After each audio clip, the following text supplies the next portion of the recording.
ইতিমধ্যেই কেন্দ্র তদন্তকারী সংস্থা এনফোর্সমেন্ট ডিরেক্টরেট তদন্তে নেমেছে। এই শহরে একদিকে বেলেঘাটা সন্দীপ ঘোষ অর্থাৎ আরজিকর মেডিকেল কলেজের প্রাক্তন অধ্যক্ষ, তার বাড়িতে ইতিমধ্যেই ইডি আধিকারিকরা পৌঁছে গিয়েছেন।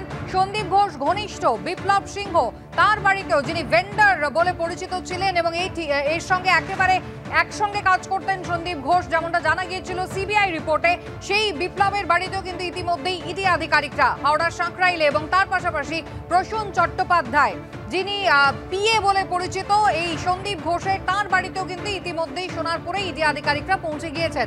আমাদের দুই প্রতিনিধি এই মুহূর্তে সরাসরি আমাদের সঙ্গে রয়েছেন, ব্রতদীপ ভট্টাচার্য এবং সত্যজিৎ বৈদ্য। আমি প্রথমেই ব্রতদীপের কাছে চলে যাব। ব্রতদীপ, গত মাসের 25 তারিখ সিবিআই আধিকারিকরা তারা পৌঁছে গিয়েছিলেন প্রাক্তন অধ্যক্ষের বাড়িতে। আজকে ইডি আধিকারিকরা, কি জানা যাচ্ছে এখনো? দেখো, আরজিকরের যিনি প্রাক্তন ডেপুটি সুপার আক্তার আলী সন্দীপ ঘোষের বিরুদ্ধে যে অভিযোগ করেছিলেন তার মধ্যে অন্যতম ছিল যে সন্দীপ ঘোষ নিজের পছন্দের ঠিকাদারদের সমস্ত টেন্ডার পাইয়ে দিতেন। ইতিমধ্যেই সন্দীপ ঘোষ গ্রেপ্তার হয়েছে এবং সেই দুই ঠিকাদার তাদেরকেও কিন্তু গ্রেপ্তার করেছে সিবিআই।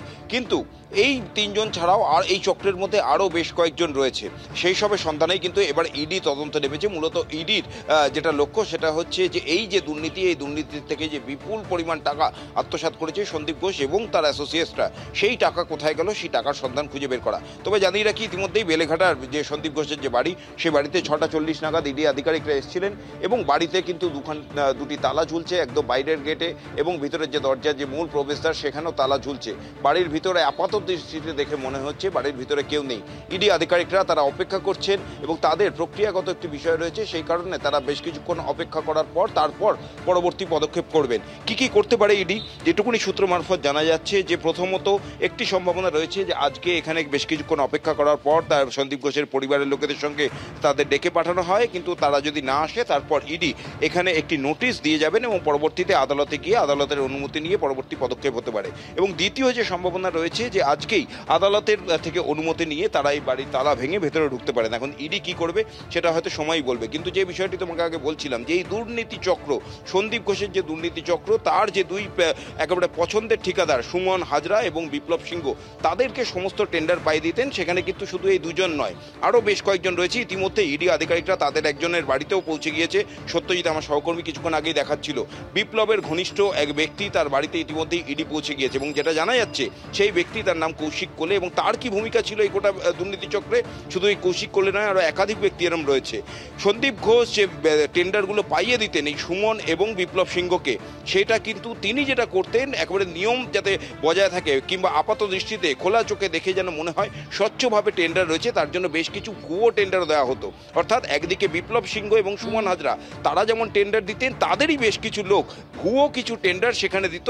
সেই সমস্ত টেন্ডার থেকে শুধুমাত্র বিপ্লব এবং সুমন তারাই টেন্ডারের বরাত পেতেন। এই যে কৌশিক কোলে, তিনি হচ্ছেন বিপ্লব সিংহের অত্যন্ত ঘনিষ্ঠ, তার হিসাব দেখতেন এই কৌশিক কোলে। তার পাশাপাশি তারও একটি কিন্তু সংস্থা রয়েছে, তার নামে একটি সংস্থা রয়েছে, যেই সংস্থাকে বিপ্লব সিংহ ব্যবহার করত ভুয়ো টেন্ডার দেওয়ার কাজে। এবং শুধু কৌশিক কোলে নয়, এরকম একাধিক আরও ব্যক্তি রয়েছে যারা ওই সাঁকরাইল থানা এলাকার ওই বাসুদেবপুরে বিপ্লব সিংহ এবং সুমন হাজরার বাড়ির আশেপাশে থাকেন, ওষুধের দোকানের মালিক রয়েছেন, আরও একাধিক ব্যক্তি রয়েছেন যারা কিন্তু এই বিপ্লব সিংহ এবং সুমন হাজরাকে এই টেন্ডার দুর্নীতির কাজে সাহায্য করত ভুয়ো টেন্ডার দেওয়ার জন্য। ভুয়ো সংস্থার নামে তারাও টেন্ডার দিতেন আরজি করে, কিন্তু আসলে সেই টেন্ডার পেতেন কিন্তু বিপ্লব সিংহ এবং সুমন হাজরাই। এই গোটা চক্র কিভাবে চলতো এবং সেই চক্রের যে টাকা, অর্থাৎ দুর্নীতির টাকা কোথায় কোথায় গেছে, সেগুলোই কিন্তু খোঁজ চালাচ্ছেন ইডি আধিকারিকরা। যে শুধু সন্দীপ ঘোষ একা নয়, সন্দীপ ঘোষের সঙ্গে তার যারা অ্যাসোসিয়েটস, আরজি করের যে বিভিন্ন দুর্নীতির অভিযোগ উঠছে, বিভিন্ন টেন্ডারের নামে দুর্নীতির অভিযোগ, বায়োমেডিক্যাল ওয়েস্ট সেগুলো পাচার করার নামে অভিযোগ, সেই সমস্ত টাকা তারা কোথায় গিয়েছেন এবং কীভাবে এই চক্র চলতো, এবং সবথেকে বড় কথা এদের মাথার ওপর কে রয়েছে সেই খোঁজই কিন্তু ইডি আধিকারিকরা করছেন। প্রায় 1 ঘন্টা সময় অতিবাহিত হয়ে গিয়েছে। ইডি আধিকারিকরা কিন্তু সন্দীপ ঘোষের বাড়ির বাইরে অপেক্ষা করছেন। কেন্দ্রীয় বাহিনী জওয়ানরা, দেখতেই পাচ্ছ বেলেঘাটায় যেখানে সন্দীপ ঘোষের বাড়ি, একেবারে বাড়ির চারদিকটা তারা কার্যত ঘিরে রেখেছেন। ইডি আধিকারিকরা তাদের যে প্রক্রিয়াগত বিষয় রয়েছে বেশ কিছুক্ষণ অপেক্ষা করার পর তারপর তারা পরবর্তী পদক্ষেপ করবেন। আপাত দৃষ্টিতে দেখে মনে হচ্ছে সন্দীপ ঘোষের বাড়িতে কেউ নেই, তাই তারা বাইরে অপেক্ষা করছেন। বাইরে অপেক্ষা করার পর তারা আইদার আজকে এখানে নোটিশ দিয়ে যাবেন অথবা কোর্টে গিয়ে কোর্টের অনুমতি নিয়ে তারা তালা ভেঙে ভেতরে ঢুকতে পারেন। এখন বেশ কিছুক্ষণ অপেক্ষা করার পর ইডি কোন পদক্ষেপটি করে সেটাই দেখার। কিন্তু যে বিষয়টা বারবার কুসুমিতা বলছিলাম যে সন্দীপ ঘোষের আরজি করের এই দুর্নীতি চক্রের মধ্যে যারা গ্রেপ্তার হয়েছে, অর্থাৎ সন্দীপ ঘোষ, তার দুই অ্যাসোসিয়েট সুমন হাজরা এবং বিপ্লব সিংহ এবং সন্দীপ ঘোষের যিনি নিরাপত্তা রক্ষী ছিলেন আফসার আলী, এই চারজন ছাড়া আরও একাধিক ব্যক্তি রয়েছে যাদের খোঁজে কিন্তু এবার ইডি আধিকারিকরা তল্লাশি শুরু করেছে। একেবারে, এবং সেখানে বারবারই বলা হয়েছিল যে আরো মাথা থাকতে পারে, আরো বেশ কয়েকজন তদন্তের আওতায় আসতে পারেন, এরকম একটা ইঙ্গিত কিন্তু আগেই আমরা দেখেছিলাম। আর সিবিআই যে রিপোর্ট সিবিআই আদালতে পেশ করেছিল সেখানে স্পষ্ট এই তিনজনের নেক্সাসের কথা বলা হয়েছিল, যার মাথায় ছিলেন সন্দীপ ঘোষ, ছিল বিপ্লব সিংহ এবং ছিল সুমন হাজরা। আর এবার এই বিপ্লব সিংহের বাড়িতেও যেমন পৌঁছলো ইডি, তার সঙ্গে কৌশিক কোলে, অর্থাৎ যিনি একেবারে বেআইনি টাকাকে কিভাবে আইনি পথে দেখানো হবে সেই কাজটা সম্পন্ন করতেন, সেই দুজনের বাড়ি একই জায়গায়, কার্যত মুখোমুখি দুটো। হাওড়া সাকরাইলে সত্যজিৎ বৈদ্য রয়েছেন আমাদের সঙ্গে। সত্যজিৎ, ইডি আধিকারিকরা অনেকক্ষণ পৌঁছেছেন, তল্লাশি কি শুরু হলো? কুসুমিতা, 1 ঘন্টারও বেশি সময় অতিক্রান্ত হয়ে গিয়েছে। এখনো পর্যন্ত ইডির আধিকারিকরা তারা তল্লাশি চালাচ্ছেন।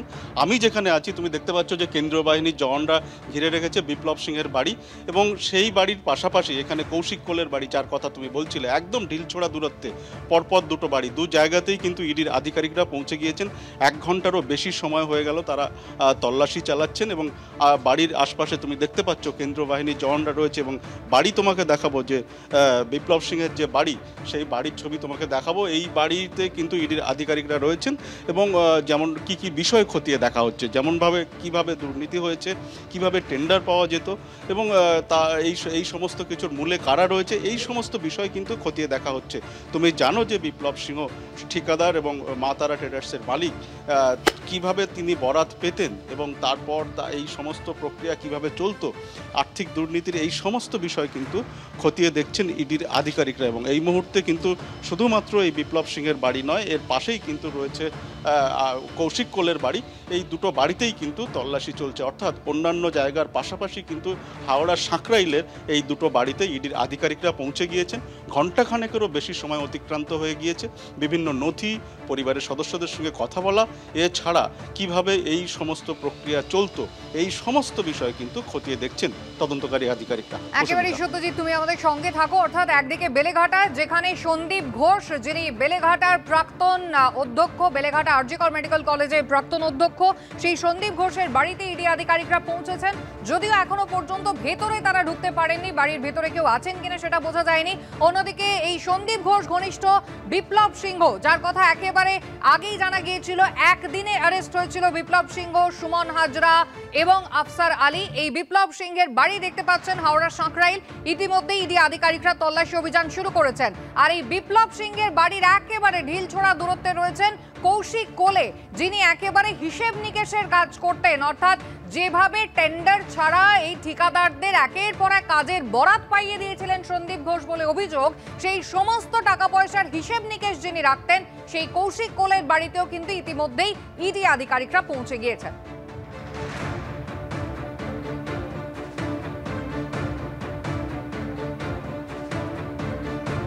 বিপ্লবের অ্যাকাউন্ট সামলানোর দায়িত্বে ছিলেন এই কৌশিক কোলে। তার নামে বেশ কিছু ভুয়ো কোম্পানি খোলা হয়েছিল, এমনটাই ইডির দাবি। প্রসূন চট্টোপাধ্যায়, যাকে সেমিনার রুমের ভাইরাল ভিডিওতে দেখা গিয়েছিল, আরজিকর মেডিকেলের অধ্যক্ষ হওয়ার পর প্রায়শই এই প্রসূন চট্টোপাধ্যায়কে দেখা যেত নিজেকে সন্দীপ ঘোষের পিএ বলে পরিচয় দিতেন এই প্রসূন চট্টোপাধ্যায়। তার সুভাষ গ্রামের বাড়িতে আজ সকাল সকাল পৌঁছল এনফোর্সমেন্ট ডাইরেক্টরেট। একদিকে বেলেঘাটা, যেখানে সন্দীপ ঘোষ আরজিকর মেডিকেল কলেজের প্রাক্তন অধ্যক্ষ, তার বিরুদ্ধে ইতিমধ্যেই আর্থিক দুর্নীতির অভিযোগেও আপনারা জানেন সিবিআই তদন্ত শুরু করেছে। আর এবার ইডি আধিকারিকরা তল্লাশির কাজে পৌঁছে গেলেন। 25শে অগস্ট সিবিআই আধিকারিকরা পৌঁছেছিলেন। দীর্ঘক্ষণ অপেক্ষা করতে হয়েছিল বাড়ির বাইরে, পরে সন্দীপ ঘোষের দেখা মেলে, কিন্তু এই ইডি আধিকারিকরা তারা কিন্তু এখনো অপেক্ষা করছেন, তল্লাশি শুরু হয়নি। আর অন্যদিকে হাওড়া সাঁকরাইলে দুটি জায়গায় এই মুহূর্তে তল্লাশি শুরু হচ্ছে। সুভাষগ্রাম নিয়ে যাব, রঞ্জিত রয়েছেন আমাদের সঙ্গে। রঞ্জিত, দেখো, প্রসূন চ্যাটার্জির বাড়ি সকাল 6:45 নাগাদ। এই বাড়ির কিছুটা আগেই 3টে ইডির গাড়ি রয়েছে, এবং এখন যেটা দেখতে পাওয়া যাচ্ছে যে সিকিউরিটি গার্ড যারা রয়েছে তারা এখানে রয়েছে। এই বাড়িতেই কিন্তু তল্লাশি চলছে। ইডির আধিকারিকরা এই যে সুলোচনা ভবন যেটা দেখতে পাওয়া যাচ্ছে, এই বাড়ির ভিতরে রয়েছে। 6:45 নাগাদ এই বাড়ির ভিতরে ঢুকেছে। এলাকাবাসী এখানে অনেকেই রয়েছে রয়েছে তারা এই যে প্রসূন চ্যাটার্জি সম্পর্কে তারা কি বলছে সেটা কিন্তু একবার জানার চেষ্টা করব। আচ্ছা, আপনি যেটা বলছিলেন ওনাকে কি পার্সোনালি চেনেন, মানে কি হিসাবে? হ্যাঁ, পার্সোনালি চিনি, প্রতিবেশী চিনবো না কেন? প্রতিবেশী চিনি এবং ভালো ছেলে হিসেবেই চিনি। মানে ওনাকে যে এইরকম ব্যাপার হবে আমি ওনার সম্বন্ধে ইমাজিন করতেই পারছি না। কি এরকম ব্যাপার বলতে? মানে এই যে আজকের এই জিনিসটা দেখছি যে ইডি ঘিরেছে, রেড হচ্ছে, এই ব্যাপারটা আমরা কিন্তু ভাবতে পারিনি যে এরকম একটা ব্যাপার ঘটতে চলেছে। হ্যাঁ, যতটুকু আপনাদের নিউজের মাধ্যমে শুনেছি, মিডিয়ার মাধ্যমে শুনেছি, তখনই আমি জানলাম ব্যাপারটা। কিন্তু নর্মালি এখানে সমস্ত চলাফেরা, গতিবিধি সব কিছু আমাদের কাছে খুবই ভালো। ওই সম্বন্ধে খারাপ কেউ বলতে পারবে না, মানে আমি অন্তত ব্যক্তিগতভাবে বলতে পারবো না যে ছেলেটা খারাপ। হ্যাঁ, সুতরাং এলাকাবাসী যেটা এনার সম্পর্কে যেটা বলছেন যে ওনার গতিবিধি চলাফেরা সম্পর্কে কোনোদিনই কিন্তু ধারণা করতে পারেনি যে ইডি স্ক্যানারে উনি চলে আসবেন। এই যে বাড়ি দেখতে পাওয়া যাচ্ছে যে গেট খোলা রয়েছে, এর ভিতরেই কিন্তু ইডি আধিকারিকরা রয়েছে, তারা এই যে তদন্ত প্রক্রিয়াকরণ সেটা কিন্তু চলছে। পাশাপাশি এখানে যে সমস্ত মানুষজন এলাকাবাসী রয়েছে তারাও কিন্তু রয়েছেন, তারা কোনো রকমভাবে বুঝে উঠতে পারছেন না যে এই ঘটনার সঙ্গে প্রসূন চ্যাটার্জির যে নাম জড়িয়ে আসছে সেটা কিন্তু কোনো রকমভাবে বুঝতে পারছেন না। রঞ্জিত, ধন্যবাদ। অর্থাৎ ইতিমধ্যেই একাধিক জায়গায় সকাল থেকে ইডি আধিকারিকরা টানা তল্লাশি শুরু করেছেন এবং আরজিকর কাণ্ডে যে আর্থিক দুর্নীতির অভিযোগ উঠেছে, যার তদন্ত ইতিমধ্যেই কিন্তু কোর্টের নির্দেশে সিবিআই করছে, তারই তদন্তে এবার এনফোর্সমেন্ট ডাইরেক্টরেট, আপনারা জানেন আলাদা করে ইসিআইআর কিন্তু আগেই দায়ের হয়েছে এবং তার প্রেক্ষিতেই তল্লাশি।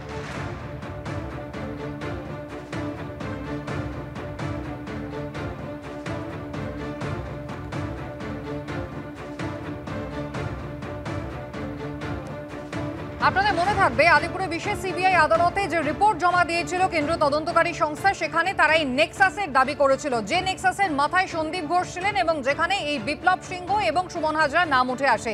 আর এবার রিপোর্ট থেকে আরো যে চাঞ্চল্যকর দাবি শোনা যাচ্ছে সেটা হচ্ছে কাজের বরাত দেওয়ার জন্য যে সমস্ত টাকা পয়সার লেনদেন হয়েছিল এবং তার বিরুদ্ধে সন্দীপ ঘোষের বিরুদ্ধে পুলিশের কাছে যে সমস্ত অভিযোগ দায়ের হয়েছিল, সেই অভিযোগ পত্রের যে আসল কপি, অরিজিনাল কপি, সেই সমস্তই কিন্তু পাওয়া গিয়েছে খোদ সন্দীপ ঘোষের বাড়ি থেকেই। তাহলে কতটা ছিল সন্দীপ ঘোষের হাত, কতটা প্রভাবশালী ছিলেন সন্দীপ ঘোষ, প্রশ্ন উঠছে। অতীতে দুবার বদলি হওয়া সত্ত্বেও কয়েকদিনের মধ্যেই তিনি ফিরে এসেছিলেন আরজিকর মেডিকেল কলেজে। আরজিকর মেডিকেল কলেজের প্রাক্তন ডেপুটি সুপার আখতার আলী থেকে শুরু করে গার্ডেন রিচের বাসিন্দা তাপস চন্দ্র পাল, সন্দীপ ঘোষের বিরুদ্ধে একাধিক দুর্নীতির অভিযোগ বহু আগে থেকে করলেও কোনো ব্যবস্থা নেওয়া হয়নি তাঁর বিরুদ্ধে। বহাল তবিয়তেই থেকে গেছিলেন সন্দীপ ঘোষ। এখন সিবিআই যখন আর্থিক অনিয়মের তদন্তে নেমে সন্দীপ ঘোষকে গ্রেফতার করেছে, তখন সামনে আসছে তার প্রভাব প্রতিপত্তির একাধিক উদাহরণ। 25শে আগস্ট সন্দীপ ঘোষের বেলেঘাটার বাড়িতে তল্লাশি চালায় সিবিআই। আলিপুরের বিশেষ সিবিআই আদালতে জমা দেওয়ার রিপোর্টে কেন্দ্রীয় এজেন্সি দাবি করেছে, ভেন্ডারদের বিভিন্ন কাজের বরাত দেওয়া নিয়ে সন্দীপ ঘোষের বিরুদ্ধে পুলিশের কাছে যে অভিযোগ জমা পড়েছিল, সেই সংক্রান্ত আসল নথি ও প্রতিলিপি উদ্ধার হয়েছে সন্দীপ ঘোষের বাড়ি থেকেই। অর্থাৎ যার বিরুদ্ধে অভিযোগ তার বাড়িতেই অভিযোগের সব ফাইল ছিল।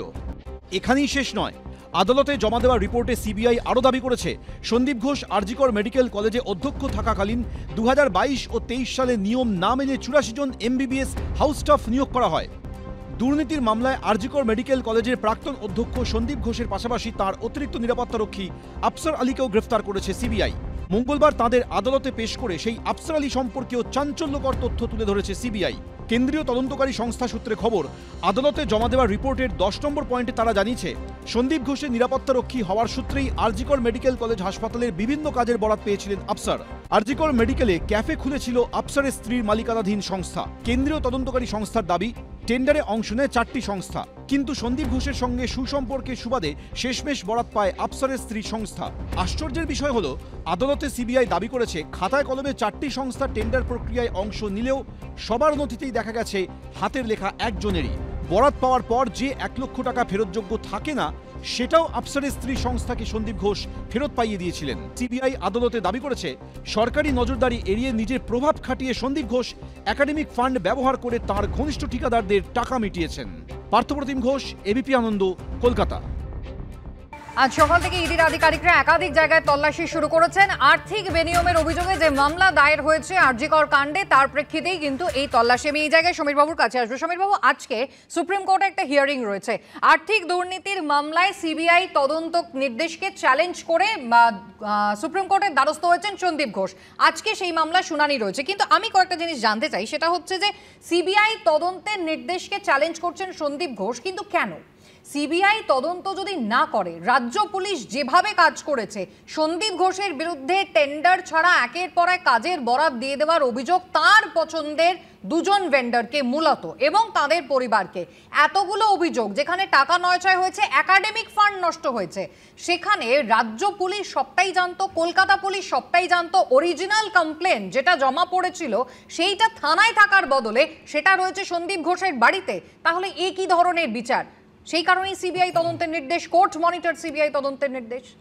না, স্বাভাবিক কোর্ট মনিটরে যেহেতু সিবিআই তদন্ত হচ্ছে এবং যেভাবে সন্দীপ ঘোষের কীর্তি পরের পর সামনে আসছে, এটা সম্পূর্ণ তদন্তের জায়গা থেকেই বলা হবে নিশ্চয়ই। কিন্তু সন্দীপ ঘোষের থাকতেই পারে যে তিনি আবেদন করতেই পারেন বিচারে, যে তার সুপ্রিম কোর্টে যেটা আপনি বলছেন, তিনি করতেই পারেন। প্রত্যেকটা মানুষের সেই অধিকার আছে, অপরাধীরও আছে আর সাধারণ মানুষেরও আছে, প্রত্যেকটা মানুষেরই আছে। কিন্তু যে ধরনের ঘটনার পরপর যেভাবে পরপর ঘটনাগুলো সামনে আসছে, তাতে এটা পরিষ্কার এই মুহূর্তে বলা যায় যে সন্দীপ ঘোষ খুন ধর্ষণের সঙ্গে জড়িত কিনা জানি না, যে দুর্নীতিকাণ্ডে যে জড়িত এটা প্রায় পরিষ্কার। আর এটাও পাশাপাশি বলি, এটা কবে থেকে পরিষ্কার হলো সমীর? না, সিবিআই তদন্ত 4 দিন 16 তারিখে এসআইটি তৈরি হওয়ার পর হলো। আপনারা ভালো করেই জানেন যে এসআইটি তৈরি করে সিট ঘোষণা করা হয়েছিল কিন্তু সন্দীপ ঘোষের বিরুদ্ধে। তারপরে 16ই অগস্ট, গত মাসের 16ই অগস্ট। আর আক্তার আলীর অভিযোগটা ছিল হচ্ছে 2023 সালে, 1.5 বছর আগে। আমি বলছি আক্তার আলীর কথাকে নিশ্চয়ই সিবিআই কাছে কাগজ জমা দিয়েছেন তিনি, সেই অনুযায়ী সিবিআই তার তদন্ত করবেন। কিন্তু আপনি এটাও দেখুন, ঘটনা ঘটার পর সঙ্গে সঙ্গেই কলকাতা পুলিশের যে যে ভিকটিম, তাকে কিন্তু কলকাতা পুলিশ অ্যারেস্ট করেছে এবং মাননীয় মুখ্যমন্ত্রী পরিষ্কার বলেছিলেন যে তদন্ত সঞ্জয় রায়ের কথা।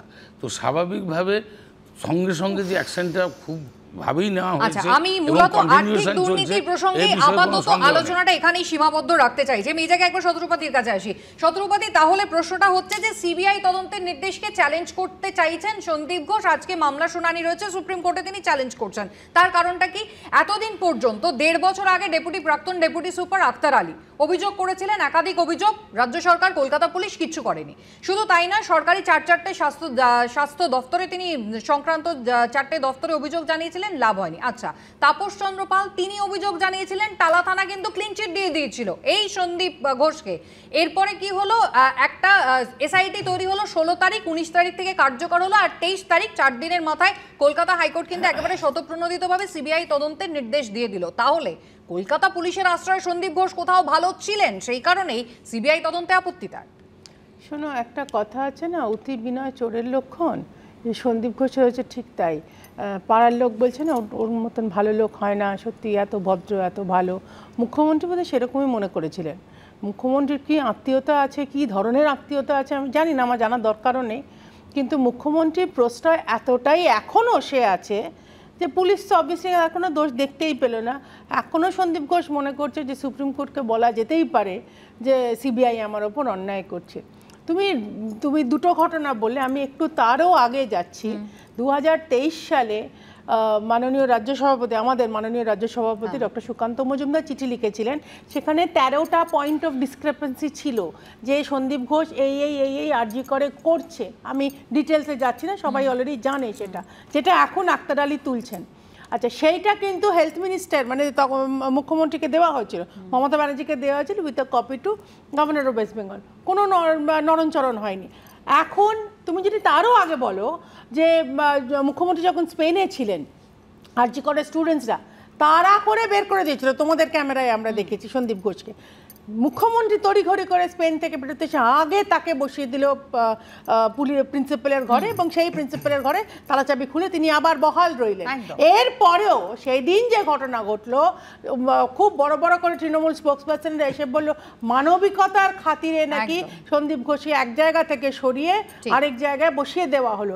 এই সব তো একটাই ইন্ডিকেট করছে যে শুধু অন্যায় সে করেনি তা নয়, সে এতটা মুখ্যমন্ত্রীর প্রশ্রয় আছে যে বিনীত গোয়েলকে প্রেস কনফারেন্স করতে গিয়ে, কুসুমিতা একটা ছোট্ট জিনিস, প্রেস কনফারেন্স করতে গিয়ে তো আমরা প্রত্যেকে দেখেছি টিভিতে, যে প্রেস কনফারেন্স করছে বিনীত গোয়েল কমিশনার অফ পুলিশ, তার কাছে ফোন এলো, প্রেস কনফারেন্স ছেড়ে সে উঠে গিয়ে কলকাতা পুলিশের সঙ্গে একটা ভালো রকমের বোঝাপড়া ছিল, এবং সেই কারণে গত 3 বছর ধরে আরজি করের ডাক্তাররাও যে অভিযোগ করেছেন এখানে একেবারে রামরাজত্ব চালিয়ে গিয়েছেন সন্দীপ ঘোষ, এবং সেই কারণেই বারবার তার বদলি ঠেকানো এবং বারবার কোথাও তিনি নিজের এই প্রভাব প্রতিপত্তিটা বজায় রাখতে পেরেছিলেন। আজ সেটা চ্যালেঞ্জ হচ্ছে, সেই কারণে সুপ্রিম কোর্টে যাচ্ছেন। হ্যাঁ দেখুন, শুধু কলকাতা পুলিশ কেন বলছেন, এই যে ঠিকাদারি বরাত পাইয়ে দেওয়া, তার নিজের লোককে কাজগুলো পাইয়ে দেওয়া, যেগুলো আপনারা বিভিন্ন রকম অভিযোগগুলো যেগুলো এখন সিবিআই তদন্ত করছে, তারপরে হচ্ছে যে তার ওই যে বডিগার্ড তার ওয়াইফকে টেন্ডার পাইয়ে দেওয়া, ওনার এইগুলো হচ্ছে যে, এবং সেই 1 লক্ষ টাকা যেটা জমা দিলে ফেরত পাওয়া যায় না, সেই টাকাটাও বলা হচ্ছে যে সেই টাকাটা তিনি ফেরত করিয়ে দিয়েছেন। সুতরাং এটা পরিষ্কার বোঝা যাচ্ছে যে বিভিন্ন লোকের সঙ্গে বিভিন্ন লোক কি, মানে একজন, আপনি তো বুঝতেই পারছেন যে সে কত বড় একজন মাপের লোক ছিল, যাকে এত প্রভাব প্রতিপত্তি এবং হাত কতটা লম্বা ছিল, কতটা ক্ষমতা তার ছিল। তবে এবার শুধুমাত্র সিবিআই নয়, তার পাশাপাশি ইডিও কিন্তু এই আর্থিক দুর্নীতির তদন্তে তল্লাশির কাজ শুরু করেছে। ছবি আপনাদের ফের একবার দেখাবো, আমি আলোচনায় আসবো, সৈকতের কাছে আসবো।